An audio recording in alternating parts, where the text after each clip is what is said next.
कांदा दर घसरल्याने शेतकरी संकटात, सरकारने हस्तक्षेप करून प्रति क्विंटल 2,500 रुपये दिलासा द्यावा, अशी किसान सभेची मागणी. कांद्याचे भाव कोसळल्यामुळे संबंध महाराष्ट्रभरातील कांदा उत्पादक शेतकरी अक्षरशः हवालदिल झालेले आहेत.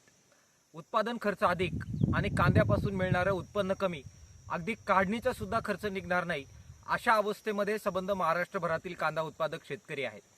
सरकार ज्या प्रकारे शेतकरी विरोधी हस्तक्षेप वारंवार करतं, कांद्याचे भाव पाडतं, निर्यात बंदी लादतं, त्याच तीव्रतेनं कांद्यात उत्पादक शेतकरी जेव्हा अडचणीत असतात त्यावेळी मात्र मदतीसाठी पुढे येत नाही, ही कांदा उत्पादकांची आज महाराष्ट्रभरातली भावना आहे. देवेंद्र फडणवीस साहेब यांनी 12 रुपयाचं हमी भावाचं आश्वासन जरी दिलेलं असलं तरी सुद्धा त्यातून सुद्धा कांदा उत्पादकांचा उत्पादन खर्च सुद्धा निघणार नाही.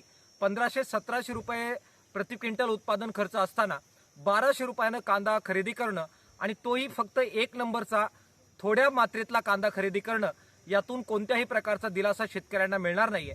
आणि म्हणून शेतकऱ्यांच्या या सगळ्या पार्श्वभूमीवर दिलासा देण्यासाठी सरकारने पुरेशी खरेदी कांद्याची केली पाहिजे.